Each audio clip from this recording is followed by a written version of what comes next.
with the History Boys at Wolverhampton's Grand Theatre as an in-house production from the 7th through to the 22nd of February. They've invited some fantastic cast down to be part of this. Ian Redford is one of them. He's with me now. Hello.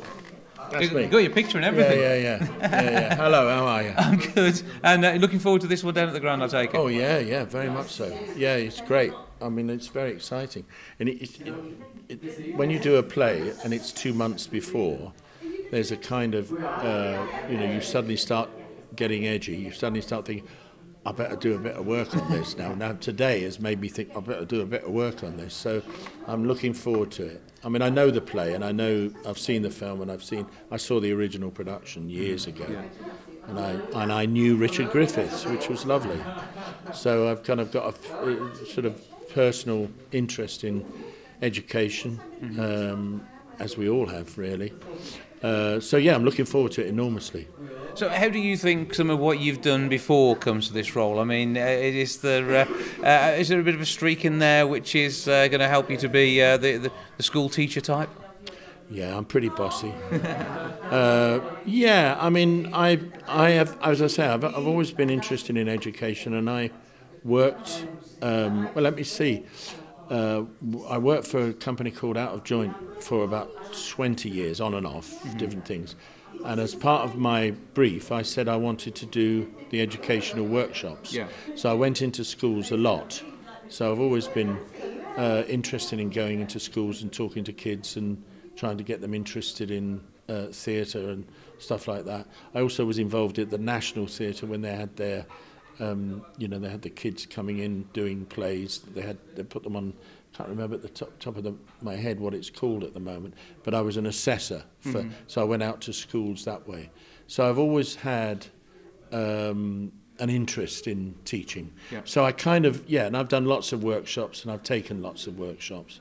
So yeah, I'm not entirely alien to the notion of trying to control a group of people. But I mean, you're used to working in television, and you've actually done some filming that goes alongside this. And when there's a mixed media production, I think that adds something as well, doesn't it? Because it brings a bit of outside reality onto the stage. Yeah. And I think it's also, and I think Jack's come up with a good idea of doing a little bit of filming around this. So it is, as you say, takes it away from it being isolated and on stage and into the real world outside. So yeah. And as far as your character goes, he's got a very interesting story that's going to be told here, hasn't he? Yeah, he has. He's a very interesting man, and he's been around school education for a long time, and he is probably the chief protagonist in terms of the question that this play raises, which is, what is the point of education? What is the point of teaching? Is teaching about getting people through exams? Is it about making them students into a commodity? Is it about just getting them to a certain stage, then passing them on like a conveyor belt? Or is it about moulding people's minds for the rest of their life? Is it about planting seeds in their head for the rest of their life? I mean, when you talk about education, it's not just for that period of time, it's also for the rest of your life. I mean, we are constantly being educated. And I think that Hector has been around for a very, very long time, and I think he understands, as any teacher who's been around for a very, very long time, that these changes that happen over the years, some politician will come in and want this, and another politician will want that. And if they just let the teachers teach, let them get on with the job, then his story, that's his. Anyway, that's the political aspect of the story.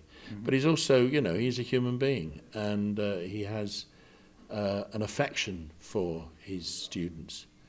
And I think, all those students that come through him, I'm sure they will always remember him because of that. Because he's, he's one of the few teachers now. I don't think they can do it now. I don't think they have that freedom to be able to form relationships with students, and it's important. I mean, it goes beyond the norm. It goes beyond what regimen is about. It goes beyond all those things, because, as you say, you don't remember subjects, but you remember teachers.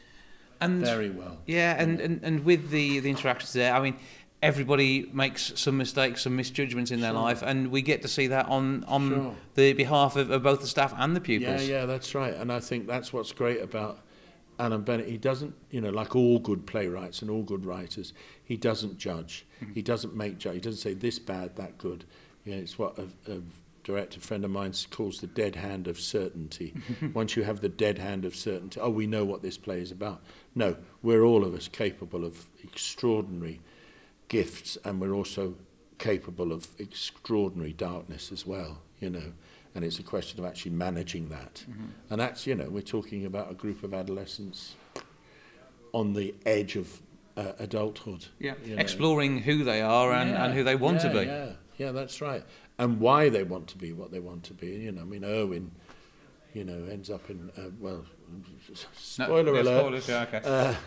There's his story is, is linked with this experience as well. It's a really interesting subject. It's a really, really interesting subject. What's the point of education? Why do we put these kids through this? And if you've got something that is unquantifiable, like how do you understand this poem? How do you understand this book? Picasso bewildered me for years until somebody said, just say what it says to you. You don't have to come up with, high art things about it. You just think, this means something to me because it's. And I heard David Hockney say, no, not David Hockney. Yes, David Hockney say that he was walking through a gallery and he said, you say, my eye is drawn to this. Why is my eye drawn to that? Yeah, that's right. So it takes away that academic, it's like Shakespeare. Shakespeare's supposed to be performed. It's not supposed to be discussed with academics, because it's what it gives you at a visceral level. You understand why Hotspur is Hotspur and Hal is Hal, and why Falstaff is Falstaff, and why the king is nervous in Henry IV. You understand all that because you see it in front of you. And everybody has a relationship between a father and a son. And if you want any understanding of a relationship between a father and son, look at Henry IV, Part 1, the relationship between the king and Hal. Plays do this to you, I think. Plays do that. And they don't, it's not that they, it's because they don't touch the sort of logical side of it.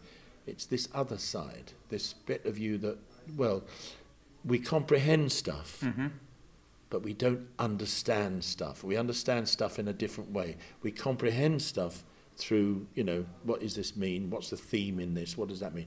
But we understand stuff by what's before us, I think. And that's something else. And with Alan Bennett's work, you've done much of it before, or? No, I've not done an Alan Bennett play at all. I've read him, of course, and I've watched his plays on television, and I've read some of his plays, but I've also, I read his diaries. I find him fascinating. I think he's an extraordinary human being because he doesn't, as I said before, he doesn't judge.